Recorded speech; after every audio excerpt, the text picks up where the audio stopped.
in New York, and then I came on to the streets of Brooklyn, and so the rest is history, as they would say. So it's good to be here, and so I really want to thank everyone for coming out today. So what I'm going to do is, am I good in St. Croix? Am I good in St. Croix? Can you hear me? Can everyone hear me in St. Croix? I had turned off my mic, sorry, yes. Oh, okay. All right, We're good. in St. Croix. We can see you and we can hear you. Good, thank you so much. And so I think that the Congresswoman is one of the first person that I voted for in the Virgin Islands. I told her when I met in Washington, D.C., we were at a holiday reception for the Secretary of State who retired, Secretary of Labor, Dr. Solis. And it's always curious that when you go into these rooms in the White House and you meet with governors and you meet with mayors and you speak to them, you always try to find if there is someone else from the Virgin Islands. And so I saw, Congresswoman Dana Christensen across the room, and then I left everything and I said, I'm from the VI. And so it was good to make that connection, to see that, that there was someone who's actually doing the work in New York and in Washington, D.C. We've been to Washington at least 7 times, been to the White House 3 times, working on crime and gun violence, just dealing with the immigration issues that we have in the States, and also in the Virgin Islands and across the country. So again, it's good to be back home and to share just briefly what we are doing and what I think we can collaborate our efforts to do.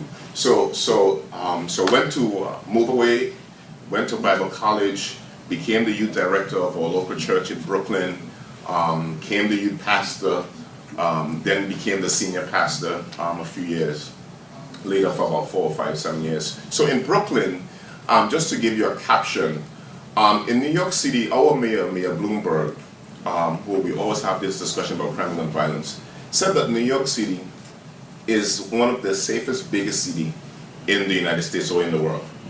And so what that means for us is that in 2011, we had 512 murders. 500. In Brooklyn alone, we had 196.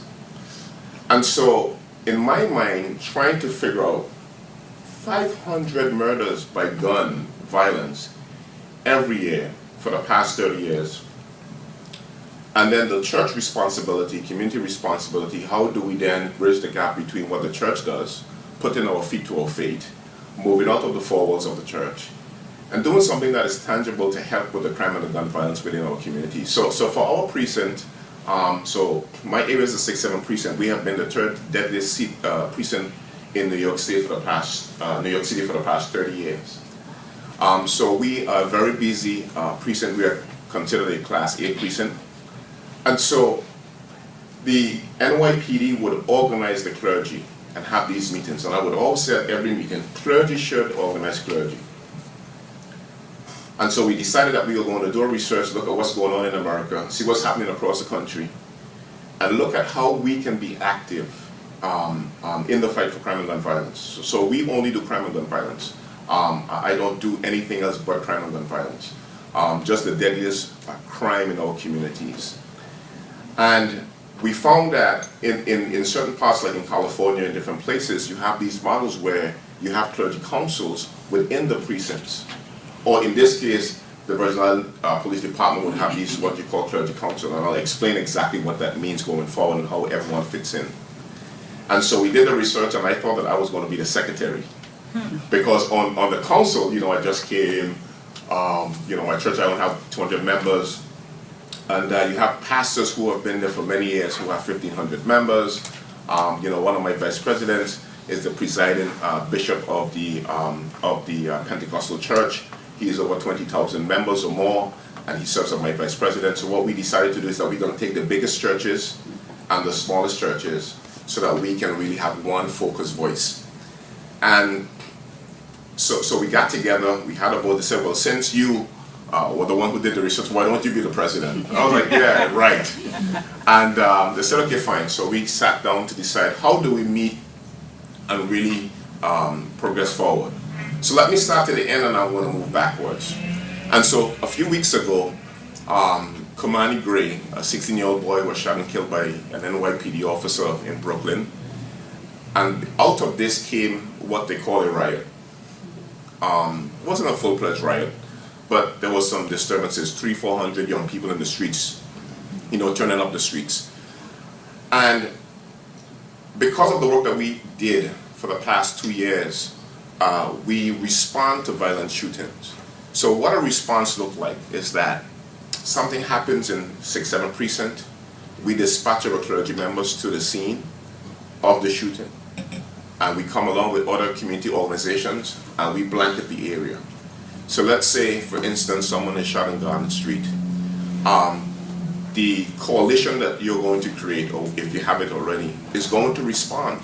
Because if the community knows that there are individual who cares about the community, who responds at the site of the shooting, and turn those mothers who lost their son through gun violence into authentic voices, and have the preachers move from the pulpit, move from behind the television, come out on the street and actually say and start to deal with the issues that you have in these local areas, you will see that there will be a reduction in crime, or there will be a higher sensitivity to the areas that you have those situations in.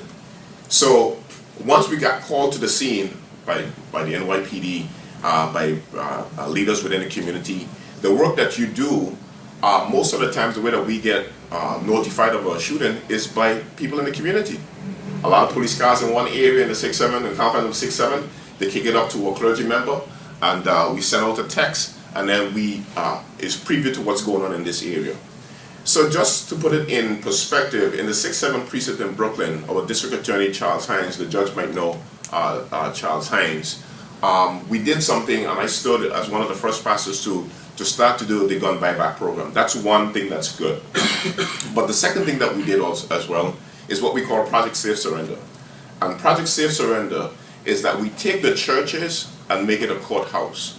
So anyone who have a, I think it's a class A felony, instead of going to or open warrant for drinking beer on the subway, something that is minor, would be able to come to the churches and to get those charges dismissed, so that the churches and the communities are actually working along with the courts and with the police department to have that dialogue and the discussion. And so how that is done, we need the senators to also make sure that it's approved and get those funding to those areas. So once your communities start to work together, you will start to see that there will be a change in just the leadership of the community when we respond to crime and gun violence. So how do we make this work? I think that moving forward for us today, it would lend to the fact that we would have to organize to a sense that once there's a shooting or once there's a crime that is taking place in a particular area, that we respond. That's the key. The key is to respond.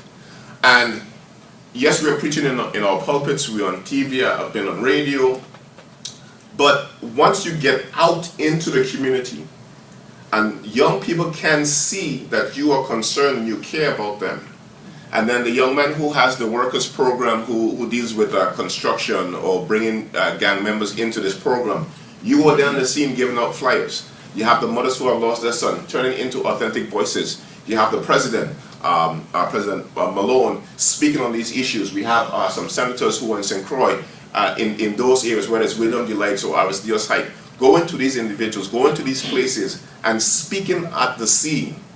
Number one, we have a no snitch rule. And I always say the story that Nicki Minaj's cousin got killed in Brooklyn a few years ago, 1 year ago. And I came in to advise the family through the whole period from a murder to the funeral. All clergy council worked with each family. As long as we are taking on the case, we be the spokesperson. We help them with the funeral, which we don't charge anything for that. We help them through the process. We turn the parents into authentic voices for gun violence. And so I said, that, okay, Nicki Minaj is coming into town. All I need is for Nicki Minaj to say, I denounce the violence in our community, and anyone with any information to come forward and tell the police department. And she could not say that. Why? Because our rappers and that whole culture it's like you're going to snitch. And we have a no snitch rule. And so, but what we do and what we say is that even though we work alongside with the police department, we are a liaison between the community, between cops and our congregation. So there are individuals who turn guns into us as clergy members. And so we have these specialized trainings. So I went to the NYPD Academy. I'm a graduate of the NYPD Police Academy. I'm also a graduate of the FBI the FBI Citizens Academy. To get that training and to also train the clergy to understand exactly what goes on in the minds of the police officers or in the minds of a federal agent, so that we can see how to best serve and move forward in responding to those things. So let's, for instance, a pastor called me and said, listen, I have a gun, a young man turning a gun to me, what do I do? What do you do? Anyone knows? I don't know what the rule is here in the VI, but it should be the same if you have a gun turning. So we are comfortable enough to turn in a gun at the precincts because we have a relationship with the NYPD. We have a relationship with the precinct, with the judge. So let's say, God forbid, I'm going transporting a gun from the precinct, from my church to the precinct. There's some things that we do. But let's say, you got pulled over by the police or what have you. Since you have a relationship as leaders in the community, we can walk through the process and you can call ahead. I've turned people in at precincts, that's not mine. I went to see individuals who was arrested. One of my members, yes, members do get arrested.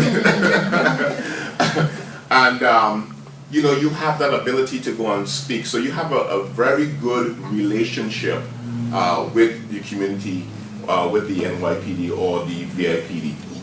So we need to start thinking now, how could all of this resource in this community, in this room, between here and St. Croix, be able to move it forward from just a discussion, but a actual putting our feet to our faith.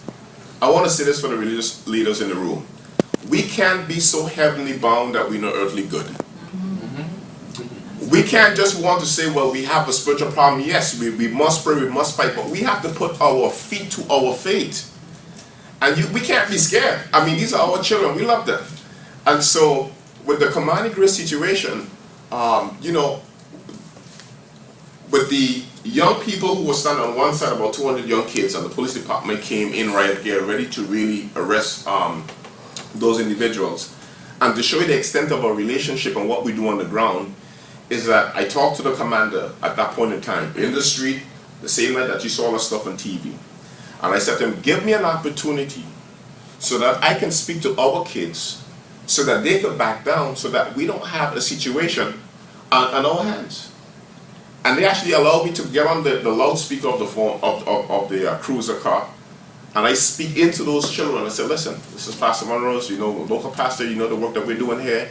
And I'm saying to you, really and truly, think about what you're going to do tonight. And so it shows you the relationship that when you put clergy together with law enforcement, what happens? We work with judges. I mean, judges take the time to come into the churches to have a court in the church so that we can help the individuals who might have an open one for 25 years, who can't get a job, so that we can place them into jobs and turn them into model citizens. And at that Project Safe Surrender, we have your organization who you represent, to give those individuals the resources. So if you have a ministry, I heard that someone said that they have ministries working with kids on the St. Croix side, you were there to provide those young individuals an opportunity to help their children so that we can steer them away from the whole idea of crime and gun violence. So our precinct was number 2 in murders. When we came on, the Daily News did a report and said that every precinct that has a clergy council, our murders dropped significantly, like maybe 2 or 3. Shootings went down. Why? You go into a situation, a young man is killed by one gang. In the 67th Precinct, we have the most gangs in Brooklyn. As a matter of fact, we have the most gangs in New York City. And what you would find is that most of our crimes, one gang against the other. What do? We find ourselves in the middle. You go into a situation. Our work starts at funerals. People always ask me, well, what proof do you have that it's working? Our work starts at funerals. This is where we have 200 young people held captive for 2 hours. And I make no excuses. I'm going to tell you right now, we don't do preventive work. Our preventive work is starting at the funeral. Why? Because where you have those young people, where you have their attention, this is where we need to stay focused. So yes, we are talking about, yes, God, we're talking about life, but we are making a statement to young people's lives at that point in time. And I would always say, listen, young people, there's two things that you can do. I can give you my card today, and you can give it to your mother, and I will bury you for free. Or you can take my card today, and you can reach out to us and we can see how we can help you.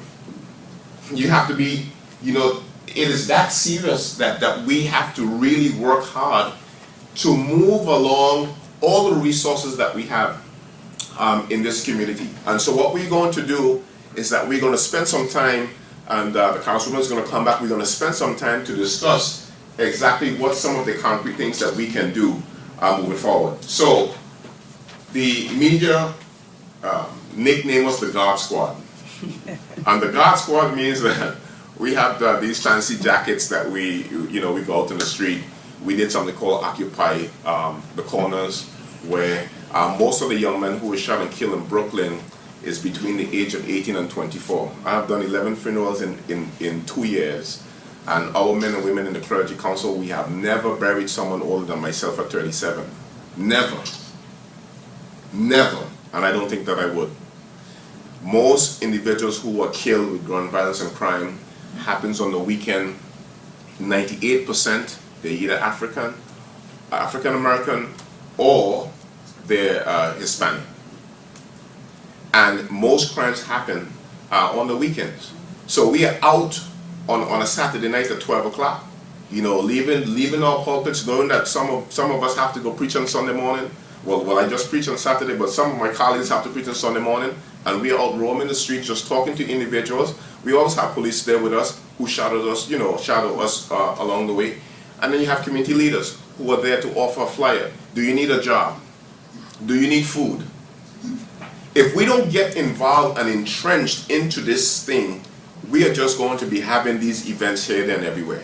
So the work that we do is very important. Congresswoman, you said that we don't have resources. I heard a lot of resources today by this discussion. There's a lot of groups that have good resources. Absolutely. Yeah. Absolutely. So as long as we have life, the money's going to come. And so we say that we don't have the money, but we have a good heart, and we are out there doing what we need to do. So the God Squad again gets activated once there is a major crime or gun violence situation within New York. So some of the things that we do, we have a group called Mothers Who Lost Their Son Through Gun Violence, and every mother who comes to us, we turn them into authentic voices. Right now we have 11 mothers. The last mother that I'm going to see when I get back to New York, her daughter was killed, 14 years old, left for school one day and never returned. And they found her body on the beach in Brooklyn that was burned. And so what we try to do with these mothers is turn that sorrow and that grief and make those individuals into voices of hope and voices speaking out. The most powerful tool that we can use is that we can get those individuals whose sons and daughters have been murdered in the Virgin Islands, and you respond with that family at the scene, and you bring those resources to that community, you are going to see a big change. But the key is that, number one, we have to organize, we have to know how to do it. We have certain rules that we have to lay down. Definitely, in the guide I gave you a sample. There's a sample that I gave you just to show you the different type of mobilization that the clergy that we have. We don't move by ourselves. We have our local senators. We have our local elected officials who's there with us. So Senator Malone, you're not too big to be out on the street with us. We have from the highest individuals down to the lowest individuals. Congresswoman, we have Congresswoman Eva Clark and Hakeem Jeffries out with us as well. Right.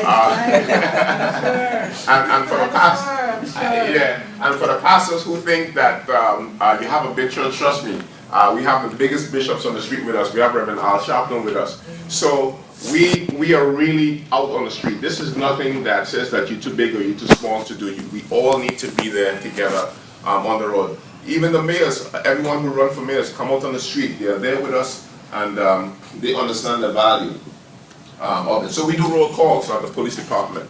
And Lieutenant, Sergeant, the sergeant here, I told him that I remember him, when I was younger. Good thing I never got in trouble. So that's good. And, we come in and we do roll call with our police officers. We have something that Commissioner Kelly did called impact zones, and all the rookie officers who graduate comes into our precinct. This is one of the precincts that they come into, and we speak to the rookie officers. Every rookie officer that comes in the street in the compound of the 6-7, hear my voice, or hear someone from the clergy council, and we go in and we pray with the officers before they go out on the street. We help them, anything that we can do, any counsel that they need. So it's active, it is vibrant, it's organic, it's fresh, it's moving towards the discussion. We go down to the courthouse and represent individuals. We have good relationship with the judges. So we have to do more than just saying, but we have to put our feet to our feet again, like I said. We have something that we call a ride-along program, where you sign a waiver, you put on a bulletproof vest, and you get behind on the police car and you see exactly what's happening. I don't know what we do in the VI, but we need to figure out something. Then we have a police academy that's for citizens, so that citizens can understand in a split second when they put me on that range and they give me a live, we had a team of 3. I shot like 100 times and I missed everything. It just shows you the real, what you face when you go into a situation in those homes. So it's very serious. And I think that when you have community leaders, clergy, who does that type of work can understand. So I think that I would love to recommend, I don't know how we do it, but recommend to have a police academy for citizens who have a short abbreviated course so that you can see exactly what needs to be done. So we go to crime sites, we visit the victims at the home, we offer word of prayer. In New York, we have the State Victim Fund. Anyone who is killed violently gets $6,000 to help them with the funeral. On our clergy force, our clergy crisis team, we have 2 pastors who are funeral directors, and we help them through the process as well. We help raise money to send a young man who came to New York from South Carolina. He got shot and killed. Mistaken identity, we have no idea. So we help, flew the body back home. So we have to do more. We have to be active, and I think that it helps. And I know for sure that in the VI we can really turn things around. So basically, just to wrap up, to give it back to the councilman so we can have discussion and take questions, we just need to find a way, how do we respond to shootings? And responding to a shooting means that within 24 hours to 48 hours, we need to have a team assembled on the scene. And you're speaking into, we're not preaching at that point in time. Okay, when we go to the scene, we're not preaching. We're there to be a source of comfort for the family and to the people in the community. We're there to give those resources. Yes, I have a program for young mothers in this area. I have a program for young men. We have a gun buyback initiative that is happening. And I know that, Senator, we had talked about that. I think that you did one. You did 2. So those are good processes. And then you have in St. Croix. So whatever the issues are in St. Croix might be a little different from St. Thomas. But at the end of the day, crime is crime. Whether it's here, whether it's New York or in London, crime is crime. And so we need to really work to reduce those things. So I am going to end here, Congresswoman, and I'm going to take some questions and we can talk about some next steps moving forward from here. And take any questions that you may have. So Congresswoman? Okay, Reverend Niles would like to say something, and I'd like Celia Carroll to also